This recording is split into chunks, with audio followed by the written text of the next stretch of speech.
All time is simultaneous. You can perceive past, present, future, and even parallel lifetimes. But when you get into the 22nd century, you're talking about a whole different ballgame now.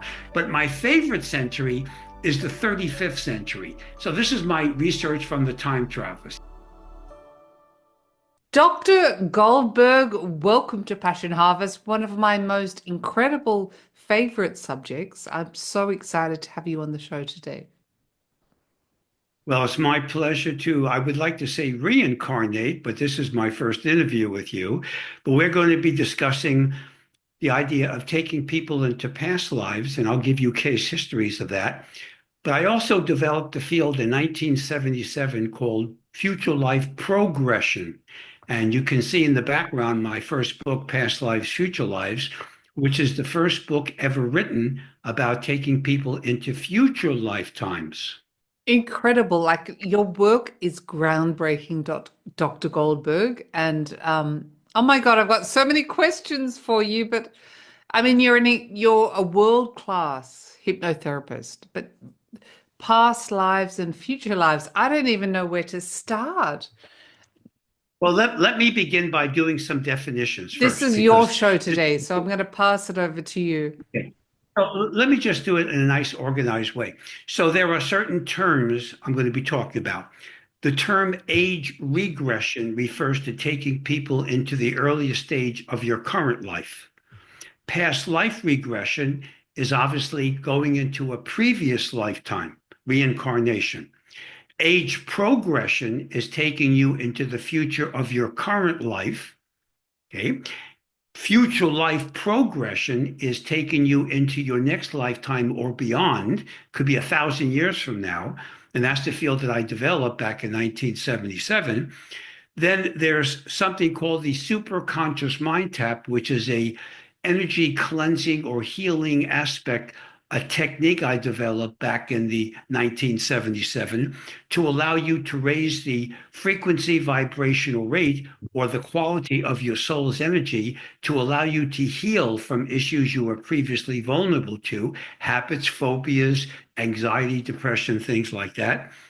Then there's something called the Akashic Records, which is a kind of like a chart, a fifth dimensional computer chip, technically, of your past, present, future, and even parallel lifetimes. All that is stored in what we call the causal plane. It's a different dimension. Then there's something called forbidden knowledge, which means there are certain things that somebody wants to do a past life regression or future life progression, and they don't get the information. It's because they're not ready for it. Their higher self, or superconscious mind, as we call it, determines whether you're actually ready for something. I don't do that. So if you're not ready for it, you're not going to get it. So you have to be a little patient with the techniques. Then there's something, a term I call the soul plane ascension technique.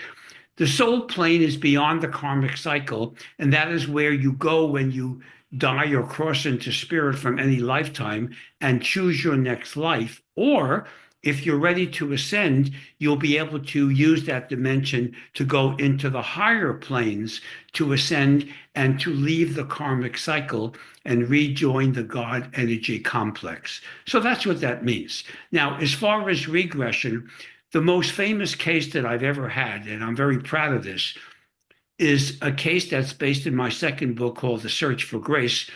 This case was made into a CBS movie back way back in the old days. And this is a case where a woman, she came to me when I was on the East Coast. Now I'm in Los Angeles, but I was in Baltimore at the time.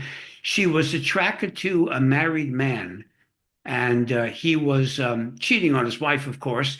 But more importantly, he was very cruel to her. He beat her up several times. He actually tried to murder her 3 different times, and she couldn't end the relationship. So she came to me to break this negative pattern, and I did 46 regressions with her. 46 past life regressions. I've never done that many on one patient before. In 20 of those lives, he murdered her every single time, and she couldn't break the pattern. This time she broke the pattern, and her case was fully documented by CBS, not by me. The network, CBS, the iWeb, as we call that, they documented the case and they aired that movie in 1994. May 17th specifically. So that was one of the most documented cases of reincarnation. That's fine. And that was a nice movie. And by the way, is uploaded on YouTube. Any of your viewers can see the movie in English if they speak English. I'm sure your European viewers do speak English. It's a universal language these days and has been for decades. But it's a beautiful film. But more importantly to me is not just the publicity I got from that, is the fact that she is alive today because of accessing her higher self and being able to break the pattern. So the answer to healing is not just reviewing a past life. I do very few of that today. I do that in workshops. It's doing the connection with the superconscious mind. I call this cleansing, where you train the patient to access the perfect part of their soul, the superconscious or the higher self, as the lay people refer to that. And when you do that, you raise the quality of your soul's energy, like an energy immune system, and then you're able to establish a new baseline and remove the vulnerability of whatever issues were causing you problems in the current life. So that's the key to healing, not just reviewing past lives. That's like watching the History Channel. That doesn't do anything. I know my colleagues don't like me saying that. I don't care about them. I care about my patients, and I care about the truth too. I don't like to gaslight people.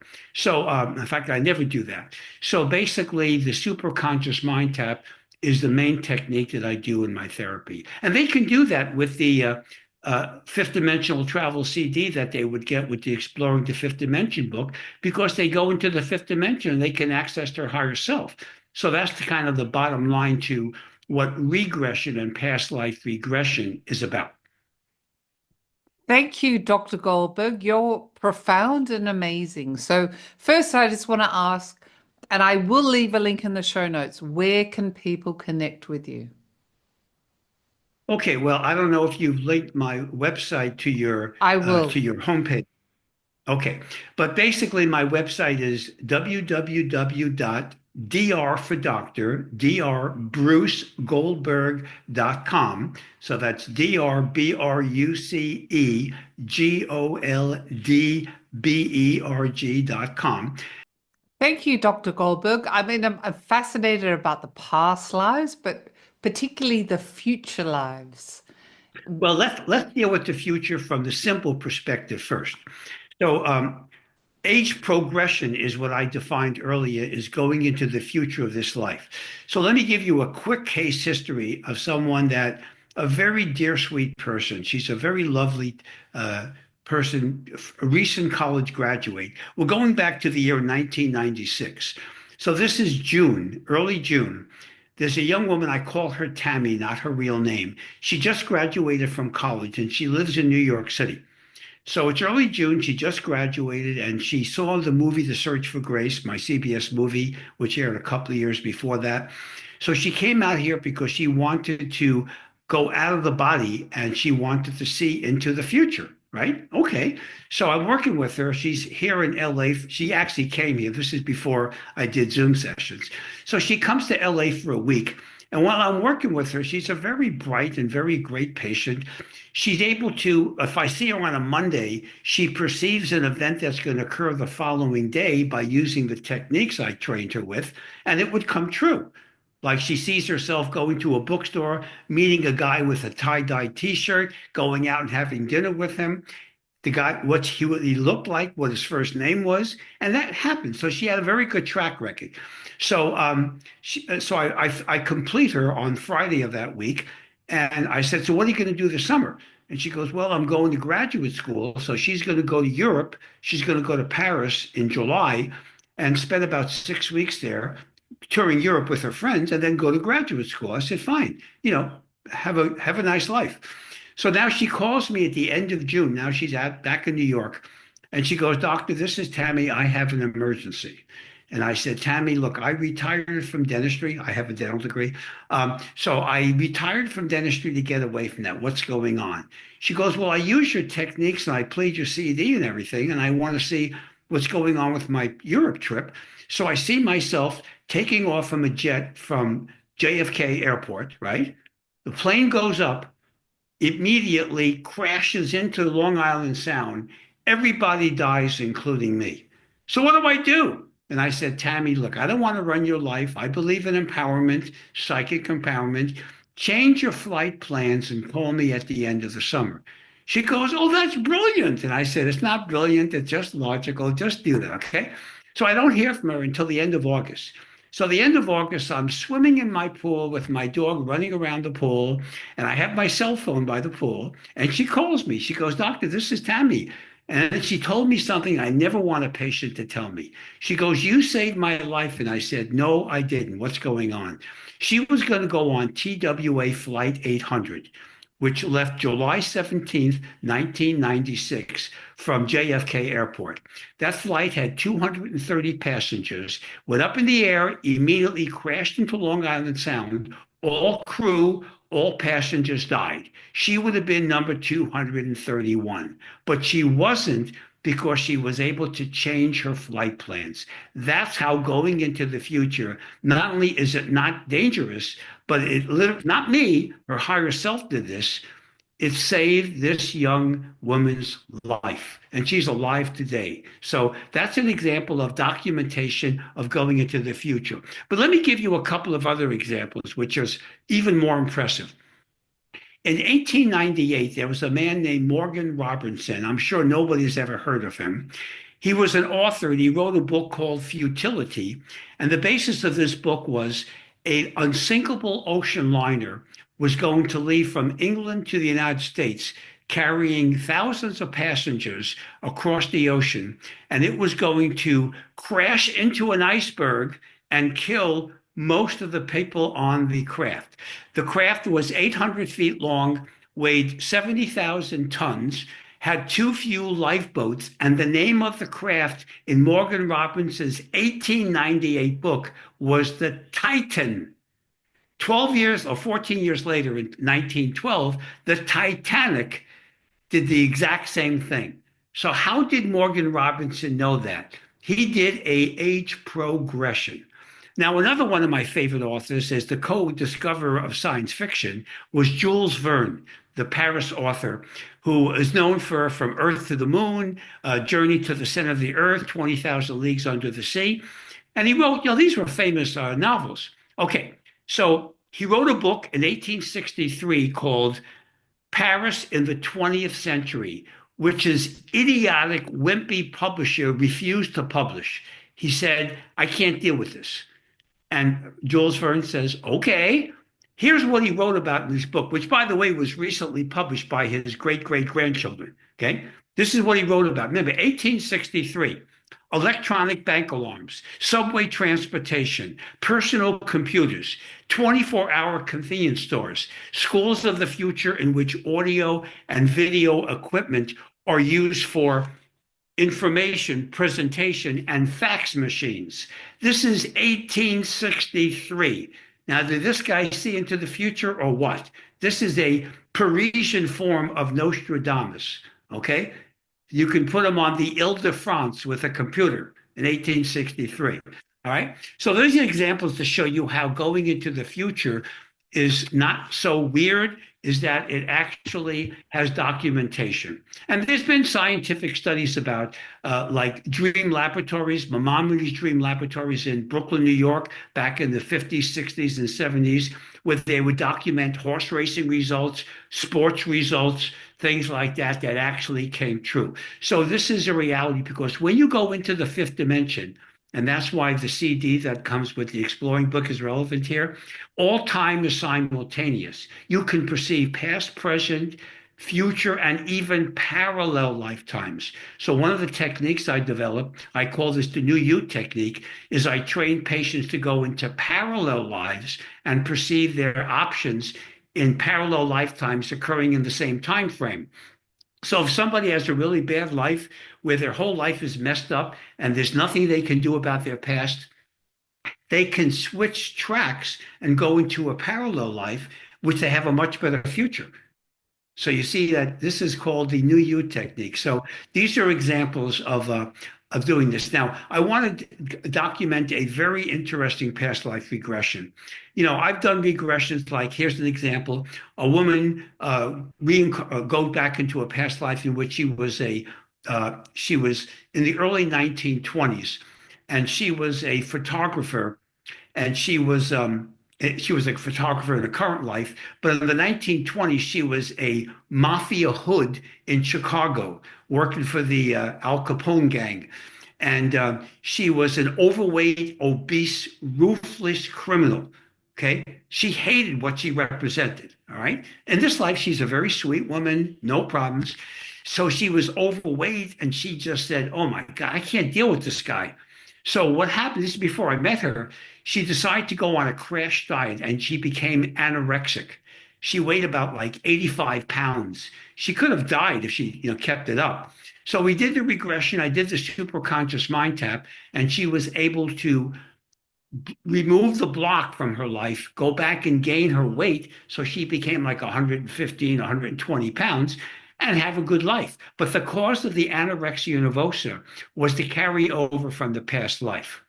Okay. So that's an example of how you can do that. Now, another example of my work is I deal with ancient civilizations like Atlantis or Lemuria, places like that. And there's a case that occurred in 16,000 BC. This is before the flood. This is in Atlantis. A woman, her current name, I call her Cora, but in her past life, her name was Saki, and she lived in Atlantis, and she was 185 years old. The ruthless tyrant of Atlantis was a man named Gadirios, and he was a real creep. He was like a Saddam Hussein type. So she decided to leave Atlantis. She went on a flying craft called a Valixi, and she went to what we call Lower Egypt, which was Cairo today. Actually, they called that Sais, S-A-I-S, in the old days. That was in the Nile Delta between Cairo and, in Egypt, in the Delta. And she was a healer, and she was involved in a healing center where she would use crystals for healing. And she developed a technique of dealing with what we call etheric plane surgery, where you take a patient to the etheric plane, heal their etheric body, and transfer it to the physical body. And I used that technique myself. Anyway, she lived a good life in Sais, in Lower Egypt, which is the Cairo today, or close to it. And she eventually died at 325 years old. Okay, so there's an example of ancient Egypt before the flood. I also deal with Lemuria and other examples of ancient Egypt. So here's an example how patients of mine can go back into past lives and literally recreate history. I've done over, 30,000 regressions and progressions in the last 51 years since I've been in this field.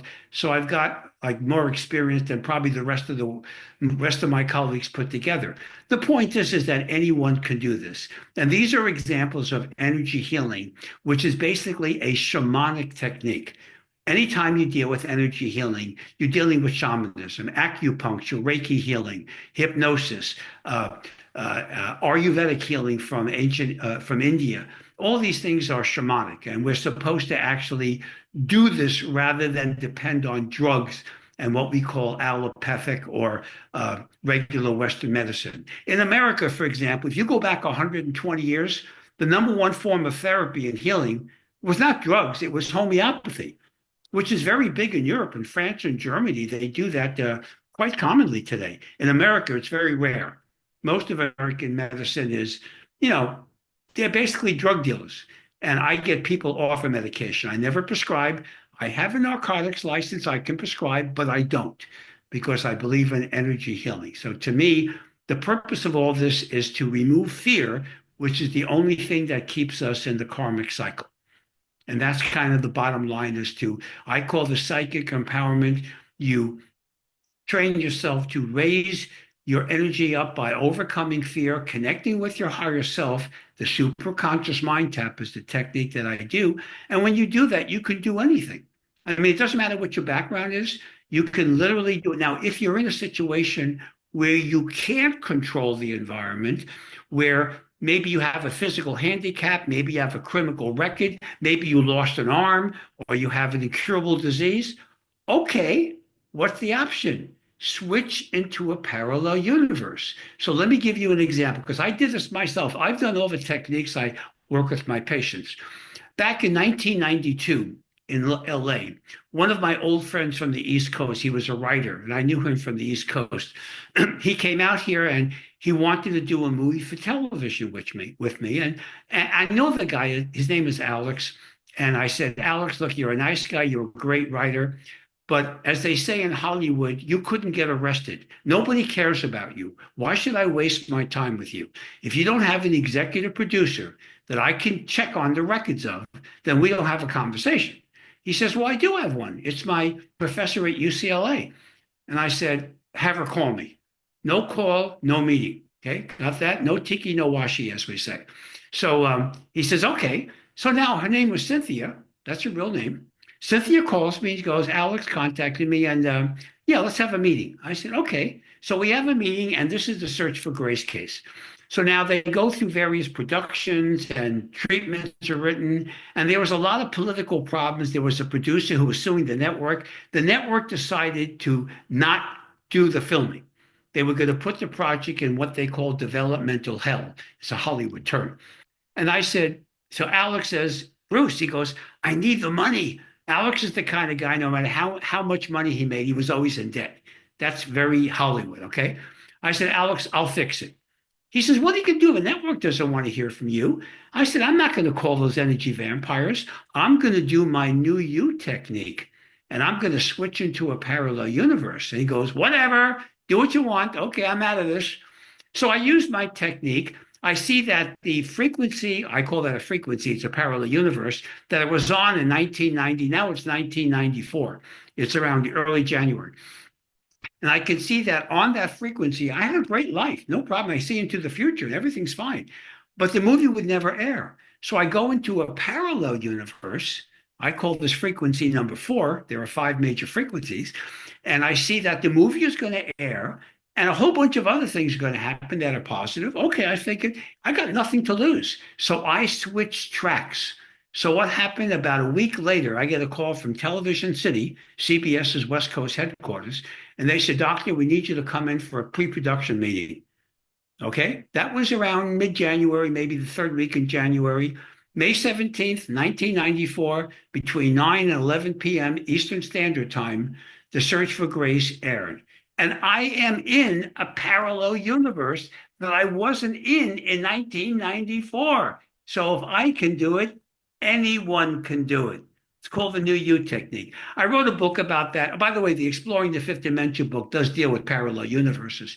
But I also wrote another book called Custom Design Your Own Destiny, which is all about parallel universes too. So the point is that you don't need someone like me more than just training. I don't believe in codependency. I believe in short-term therapy to train patients to be all they can be, to empower them so they can go on with their lives without being codependent on me or anyone else, and definitely not on medication. I got a real problem with meds. So in regards to past and future lives or present lives in the future, and then there's a whole other aspect of parallel lives. Is everything happening right now? Yeah, now here's the thing. Let me explain. It's a major topic I'm opening, but okay. Yes, sorry. So when you're on the earth plane, so remember, this is a dimension. We call this the physical or earth plane, right? You got physical laws here. Okay. Now, there are other dimensions. Once you enter the 5th dimension, which, by the way, includes parallel lives, they're in the 5th dimension. You got the astral plane. Your viewers are probably very familiar with that term. They may not be familiar with the causal, mental, etheric, or soul plane. Those are other dimensions. Okay, but the point is that all those other dimensions, other than the earth plane, are in the 5th dimension. The physical laws are different there. So once you enter the 5th dimension, just like somebody dies from the earth plane, they go into the astral plane, upper or lower. Now, you want to go into the upper, you don't want to go into the lower. The point is that when they enter into the 5th dimension, all time is simultaneous. That's why you can perceive past, present, future, or parallel lives. On the earth plane, you can't because of our physical laws, unless you access your higher self, which is what I train people to do. Now, the bottom line here, and this is where it gets confusing, we live in the 5th dimension, The problem is our physical senses, the five senses that we have, cannot see beyond three dimensions. So that's why we look upon things as past, present, and future. But when you leave the earth plane and enter into the fifth dimension, that's irrelevant now. Now you can perceive past, present, future, or parallel lives. Now, there are universal laws. So people just can't go into the future and cheat the universe. You can say, well, I want to win money at the stock market. I want to do this. I want to blow up the universe. You can't do that. There are universal laws that restrict that and prohibit that. But if you're, just like I mentioned earlier, if somebody does a regression and they don't get information, it's because they're not ready for it. Your higher self determines that, not me. And your higher self will determine what you can do in the fifth dimension. But basically, yes, how do you think people like Nostradamus, one of my favorite heroes of all time, the guy was unbelievable. He wrote like 1,000 quatrains. He didn't quite write 1,000 of them, but he wrote a bunch of them. And he predicted the Kennedy assassination, the World Trade Tower, 9/11. I mean, the French Revolution. I mean, he was very detailed about the French Revolution. He predicted where Louis XVI was actually captured in Austria during the French Revolution. And he named the town, okay? Incredible. And that was 200 years before the revolution. Got that? Yeah, amazing. There was no cheating then. He didn't have an encyclopedia, okay?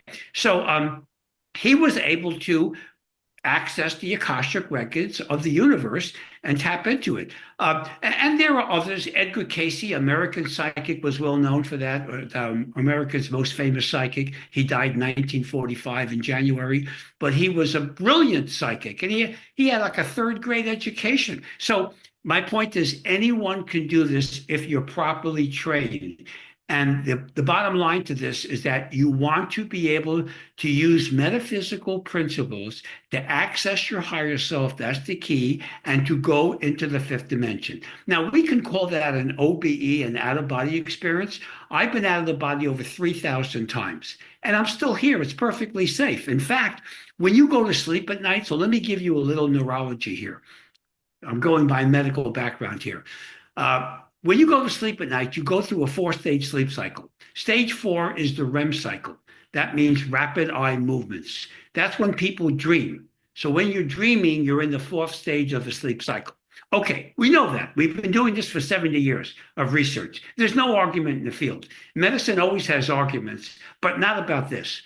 So in the REM cycle, in addition to dreaming, you're actually in the 5th dimension. So those weird dreams that you have are actual real dimensions.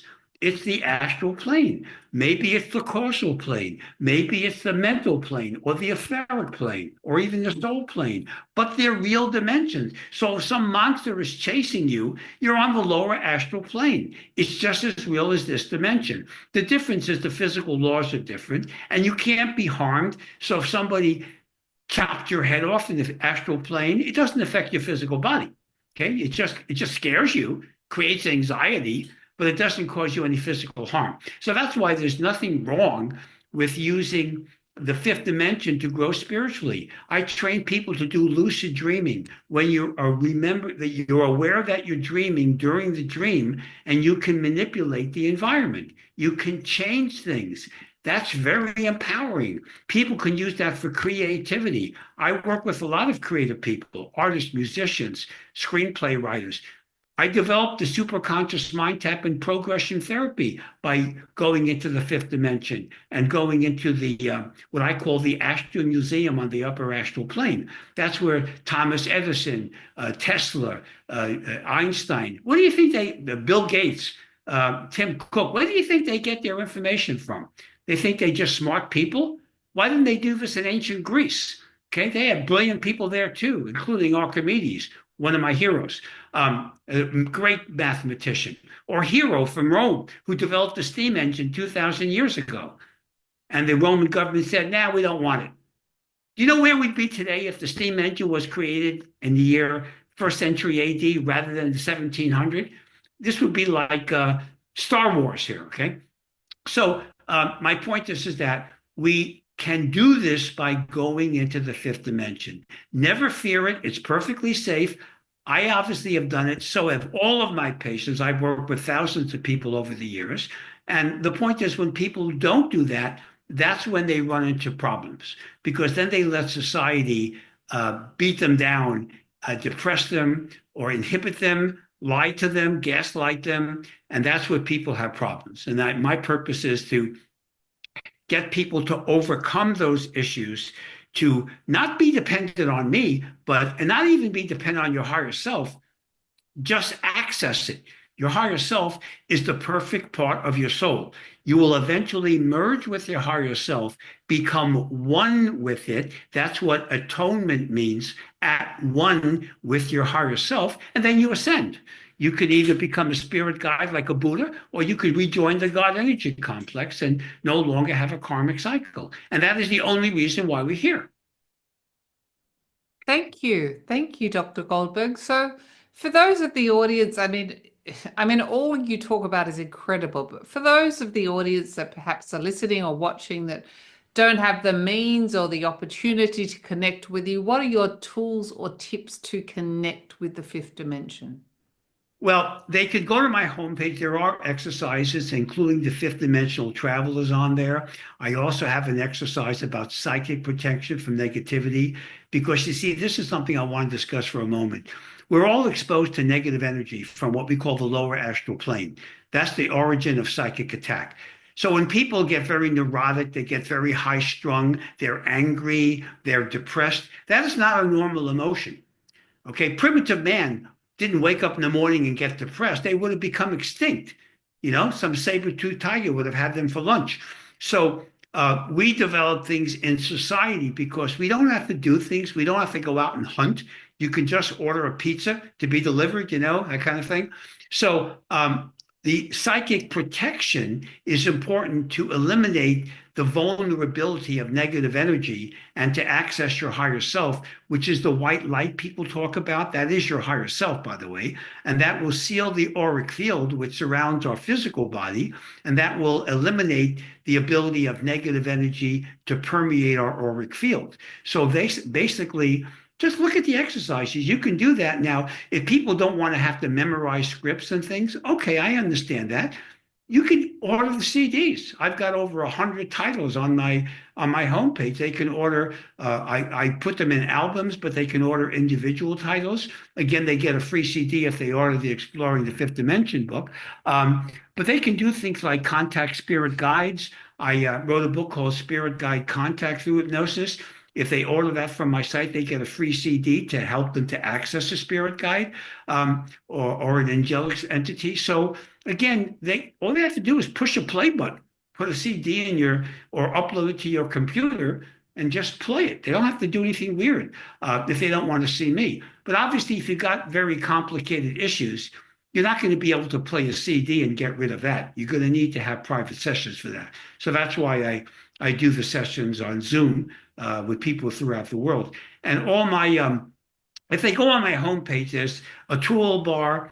On the upper left toolbar, it says Hypnotherapy Private Sessions. If they click on that, that gives them all the information, fees, and everything about the private sessions. So it makes it a lot easier for them. It's important to have people that are more empowered. Remember, you have to understand, on the earth plane, society consists of 3 bureaucracies, all of which hate you, all of which lie to you, and most of which try to control you.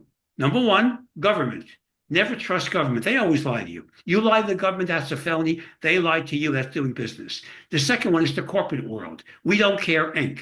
They're also creepy. I mean, they provide products and stuff, great, but don't believe them. They're always trying to just make money. Okay, I'm a corporation, but I don't do what they do.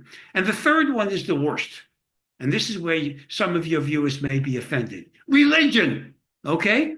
I believe in God. I just don't believe in their God. My God doesn't smite people down or cause people to do creepy things. My God is a perfect entity that encourages truth, justice, and, quality of development, not following stupid rules about not eating certain foods, doing this, becoming very prejudicial, very racist. That's not what I believe in at all. People are welcome to do what they do. I'm just telling you, I don't believe in it. But I do believe in God. I am a monotheist. And you can do what you want. You could be a monotheist and be a Christian or a Jew or a Muslim or a Shintoist or a Buddhist. It doesn't matter. Okay. But definitely you want to have a God energy complex, because if you don't, you're going to have a lot of problems with moral ethical code. That's the difference here. So again, those are the three bureaucracies. Now, I live in the universe, in the earth plane, and I understand those bureaucracies, but I don't care about them. If I want to speed on the freeway, I do. I don't care about those secular laws. They don't mean anything to me. But my point is that but you do it without fear, and you don't do creepy things, but you don't let society manipulate you or control you is the point. But most people are. Most people are passive. 80% of the population will always follow the rules blindly. That's the problem. Following rules are fine. Doing it blindly, that's not good. You want to be able to have an objective thought and see what's best for your interests, not just for some bureaucracy's interests. Thank you, Dr. Goldberg. On a side note, and I'm backtracking here, but have you had any insights from your clients about the future from their future life? What does the future look like? Well, okay, so let me give you an example. This is my work with time travelers from our future.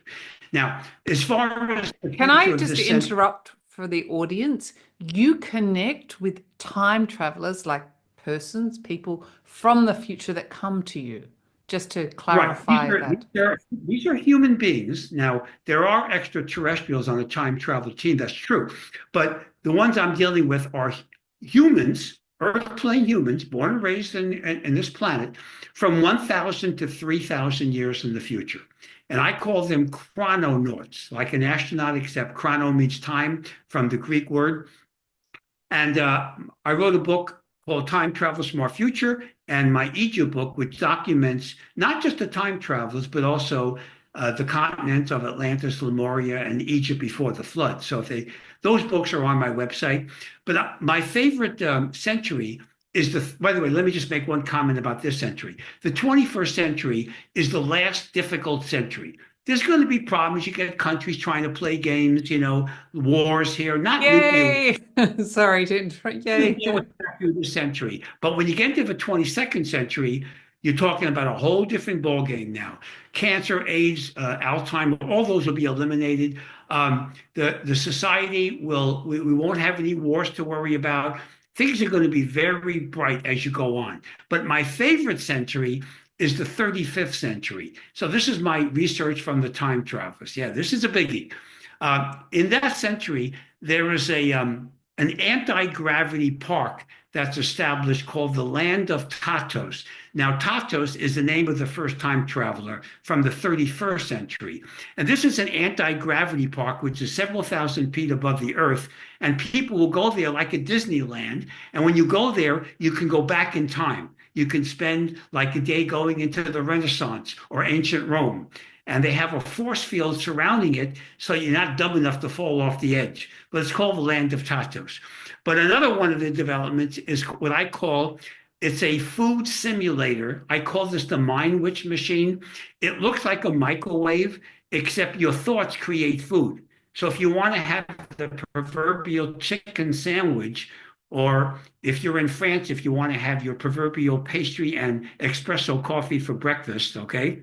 I've been there, the coffee bars, okay? You can just think about it, and it creates it. It's perfectly healthy. You don't get fat. You don't have any nutritional problems. So that's called a Mind Witch machine. Then there's another device, and this is a real biggie. Women love this. This is called the Alpha Syncolarium. It looks like a isolation tank. When you lie in it, energy and sounds are pierced through your body. It causes the DHEA of your body's adrenal glands and gonads to produce at a maximum level, so that the average lifespan of a 35th century citizen is between 500 and 900 years young. Got that? Think of the Old Testament. Think of Adam and Methuselah. Got that? Okay. And then there's a teleportation like station in everybody's house, so you can teleport from one place to another. You don't have to take a vehicle. There's a holographic relaxation center, almost like the holodeck on Star Trek. So if you can't go anywhere, you got a vacation, but maybe you can't afford to go someplace, you can just create the scene and be there like you can on the holodeck in Star Trek. Um, there's no psychosis or drug problems in the future, especially in the 35th century. People work about 15 hours a week. They have plenty of time to do their thing. They're very tall and slender, and very healthy. I told you they live to be 5 to 900 years. So these are examples of future Wow. technology that I think are actually quite brilliant. And remember, the time travelers from our future, when they come back in time, they gave us our technology. We didn't develop this by ourselves. Think of it. Our species has been around for 300,000 years, Homo sapiens sapien. Any archaeologist will tell you that. So why didn't we have 100,000 years ago, the technology we have today? What about 50,000 years ago? What about 5,000 years ago? There's been plenty of times where there's no earthquakes, I mean major ones, no pole shifts, no ice ages. We've had plenty of times in the last 300,000 years. Our brain case hasn't increased. We're not any smarter now than we were 300,000 years ago. So why now? You know why? Because time travels from our future came back in time beginning in ancient Egypt and to the present. And they gave us the technology. Now, ETs also did, but the time travelers are the ones that gave us the more sophisticated technology. And by the way, people can argue with me all you want. Good luck on trying to rationalize why everything has been happening now. And you notice all the extraterrestrial observations and UFO abductees and the time traveler citations. By the way, my work is unique with time. Nobody brings time travelers other than me that I'm aware of. But there are other people that have cited time travelers. They just don't introduce them to them. In my work, I train people to actually meet a time traveler. You can meet them in the fifth dimension. Again, why not? I can't think of any of, I'm a scientist, okay? I've got 140 IQ, so I'm no dummy. I can't think of any other logical explanation as to why we have developed all this really crazy technology, AI, you name it, now rather than thousands of years ago when in fact, there were more raw materials on the earth in the old days. We're using up a lot of raw materials. But you ever notice how we never run out of anything? How come we never run out of oil? How come we never run out of cows to have steak and hamburgers and whatever? We never run out of anything. You ever notice that? There's a reason for that. Okay? Not the one that society will tell you, right? But it's a metaphysical principle because we create our own reality. That's quantum physics. Oh gosh, we're getting so deep here. But first, I just want to ask you about the future. So, the future that you were talking about, which sounds wonderful, we're still in a human physical form as what we know it. Is that correct? Oh, yeah. We're going now, eventually, now my research goes into the year about 5000 AD, and we're Wow. still on the Earth plane. But eventually, the ultimate evolution is for us to be pure energy. Think of just light. Mhm.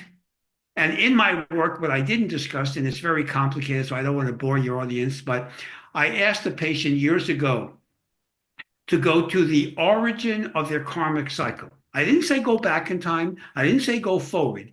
I just simply say go to the origin of the first life you've had. And you know what they came up with? What I call the light people. These are extraterrestrials from another solar system that are pure energy, not perfect, but pure and no body, just energy. In this case, light. And they came to the earth as light, occupied the bodies of primitive like Homo erectus or whatever, screwed around with the body, violated moral, ethical laws, and they got trapped into the body as the beginning of the karmic cycle. So the ultimate of our evolution is to be pure energy, not a body, nothing, nada, just energy. Radiation or light, I suspect light would be the ultimate, as it was in that regression. Thank you. So you spoke about God and the necessity to, feel that. Do you think our origins are extraterrestrial? Well, here's the you have to understand from a DNA perspective. Now, remember, I have a medical degree, undergraduate training of biochemistry. So when I speak, it's not speaking as somebody with a propeller hat on his head. I have a tremendous background here. So if 500,000 years ago or a million years ago, extraterrestrials interbred with us, we don't have the original sample. So the DNA we have today has extraterrestrial DNA, but we use that as the baseline of human DNA. Got that? So that's how we can't prove anything one way or another.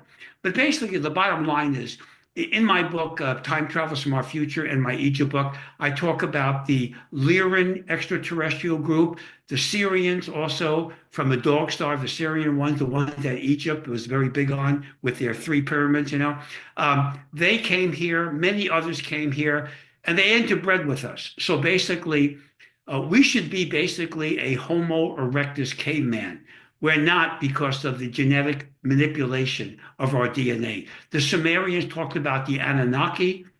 That's a big one, okay? They also manipulated our DNA. They were looking to make us slaves. Thank goodness the Syrians protected us from being that. But basically, everybody's got extraterrestrial DNA, okay? It's just a matter of which ones, to what degree.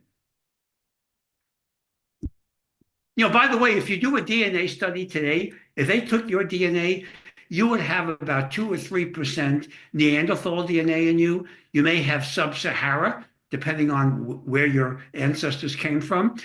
You may have Denisovan DNA. Homo heidelbergensis, our immediate predecessor. So even our current DNA from conventional, politically correct medicine is a mixture.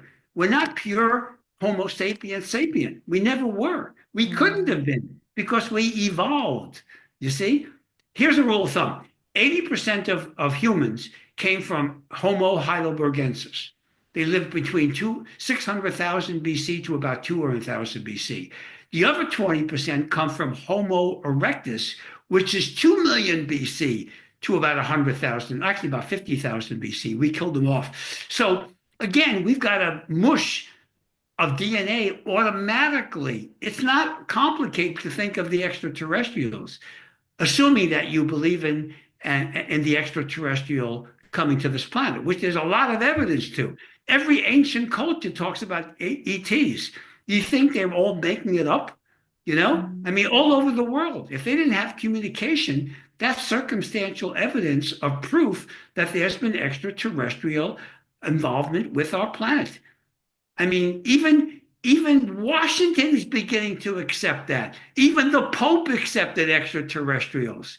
Okay, the last one anyway, Francis. So again, we're getting a lot of sources for extraterrestrial involvement with our planet. And believe me, if you got an ET coming here, you know they're going to interbred because they want to make our species much more human and sophisticated. They don't want to deal with a Homo erectus who's got a club in his hand and wants to beat your head in. They want to deal with a more pure human that would be intelligent and that would be able to be controlled rather than just fighting some primitive ape man going after them. Makes sense. Oh my gosh, you're just opening up a web of questions, Dr. Goldberg. And this, seriously, we have to do many more interviews. I guess in the interest of time, I've got a final question. You spoke about parallel lives. For the audience, if they're not aware of that, what do you mean by that? Well, let's look at it this way. So parallel lives mean that you have a soul. In East India, they would call that the prana, the life force. In Western civilization, especially America, we call that the subconscious mind. Your subconscious mind is the soul. A very dear friend of mine named William Teller, professor emeritus at Stanford, has documented proof that we have a soul. There's really not much of an argument these days. So what is the soul? It's electromagnetic radiation, which is this Zoom computer signal is electromagnetic radiation. Television, radio signals, cell phones, all electromagnetic. It's harmless radiation. Now, this soul that you have can access the higher self, which is the perfect form of your soul. There's only one higher self, but your soul in addition to living in the body in this parallel universe or frequency, well, I'll call this frequency one, is also living at the same time in parallel lives, in parallel universes. Now, it's a difference, what I call a subsoul. So in other words, you got one higher self, but it's got a million of these souls that are occupying all these parallel universes. Quantum physics today talks about whenever you have a thought, you create a new universe. There's an infinite number of parallel universes. So without getting complicated, my research in the last 50 years shows that there's 5 major groupings. I call them frequency 1 through 5. Each of these frequencies has an unlimited number of subsets. All you have to do is look at the 5. So your 4 other frequencies, you are living there. Your life is going to be different. It's going to be the same environment. You're not going to be on different planets. You'll have the same family, but you may have a different job. You're going to look the same. Your DNA is going to be the same. You may be thinner or heavier. That's up to you. But basically, you're not going to lose your family. You may have a different profession. You may live in a different country. But the point is, it's a different life. And if you like that life, you can switch tracks, just like changing the channel on a TV set with your remote. You go from a certain network show to another one. The other show doesn't disappear into a black void. Millions of people are watching it, but now you're watching a different channel, which is a frequency. Remember, TV signals are electromagnetic radiation, just like the soul. This is not a big switch here. Okay, this is very logical and very scientific. So parallel universes exist. We're not aware of them because they're parallel universes. But back in year 2000, the August issue of Scientific American, they published a very interesting article on parallel universes. The closest sister universe to us is less than a millimeter away. That's a 40th of an inch. That's how close the closest sister universe is to us. And they call that the brain theory, BRANE, not like your head. And that is quantum mechanics, quantum physics, astrophysics. We got the math to prove it. And in science, if you got the math, you can't argue math. The math works, it works. So parallel universes are a very much accepted. It comes out of Einstein theory of relativity. It comes out of the string theory. It comes out of the M theory, which combines the 5 string theories. There's no argument scientifically and mathematically about parallel universes. They exist. So just when you were speaking before about the movie production and you aligned with a different parallel universe or parallel reality, how did you do this? Well, I went through my own self-hypnosis. I was lying down on my recliner, a nice chair, and I used my self-hypnosis, played my CD at the time. And this is called Select Your Ideal Future, is the title of the CD. It's part of my Custom Design Your Own Destiny album. And I perceived myself in the 5th dimension, perceiving a parallel universe, which I was living and existing in my current body. And I see myself going to the meeting with CBS and seeing the movie air. But beyond that, this is interesting.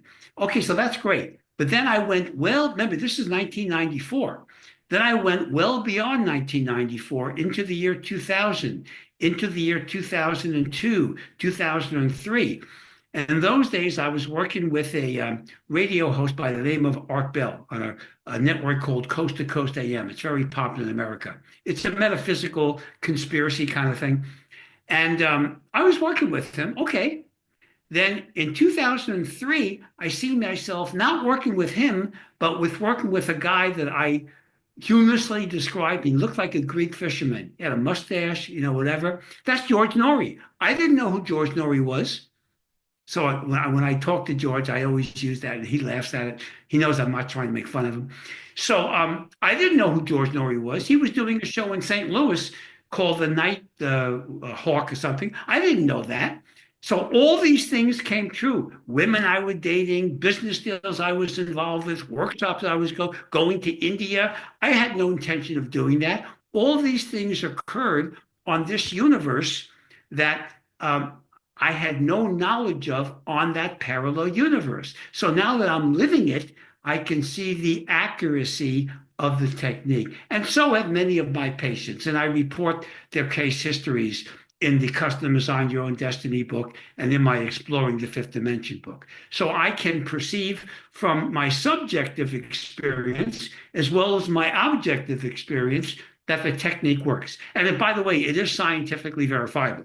That's the No, good news here. it's amazing. It's almost like I just got the vision of this book, Choose Your Own Reality, really, in a way. But doesn't it give you, if you've got a really bad life about things that maybe you deserve, maybe you didn't, maybe you were victimized, all my patients are victimized by someone or something, then I don't want people to commit suicide. I don't want them to just suffer. No, you leave into a parallel universe. The one that you're on now is still going to go on, just like my other universe is going on. You're just not aware of it. It's irrelevant to you. You now identify, because it is a different soul. It's a subconscious with a little different history. That's what it is. It's not the same soul that you had in the first universe. You have the same higher self, yes, but that subsoul, as I call that, has a little different history. Therefore, you are like a caterpillar becoming a butterfly. You now have a new life. Even though your family is the same, the basic environment is the same, the governments are going to be the same, but not to the same degree. You're not going to have the same amount of tension and other problems. You're going to have a much better life. So why not take advantage of it? There's nothing wrong. It sounds wonderful. It I didn't sounds create wonderful. this. This is created by the God energy complex, not by me. I'm just following the principles and taking advantage of what's ever around there. Just like you're starving to death and you walk through an apple orchard, you pick an apple and you eat it. And now you're no longer starving to death. You see? Yeah. So And that's a that's possibility. I mean, thank you, Dr. Goldberg. I can't wait to speak to you again. On a final note, is there anything else you'd like to share with the Passion Harvest audience that I haven't asked you to do? Well, just one thing. Obviously, I want them to review my website. I'd love them to get the book and the CDs, Yes. but just have a positive mindset. Don't let the world around you get you down. Always connect with your higher self. Be what I call psychically empowered. Do this before going to sleep at night when you're going to go out of the body. Simply say, I want to meet with my higher self. And if you want to accomplish a certain goal, just give that instruction to your higher self. Your higher self will work on it during the REM cycle when you're out of the body in the fifth dimension. You spend 3 hours a night dreaming, whether you like it or not. Those are medical studies. But keep a positive mindset, connect with your higher self. If you do that, you're going to win the game. Yes. Well, Dr. Goldberg, thank you so much for being on Passion Harvest. Incredible. The work you're doing is absolutely groundbreaking and amazing. So thank you so much. My pleasure. Looking forward to now to reincarnate in the future. Oh, yes. Okay. And I'm looking forward to another episode. So thank you so much. Okay. Okay. Bye-bye. Bye-bye.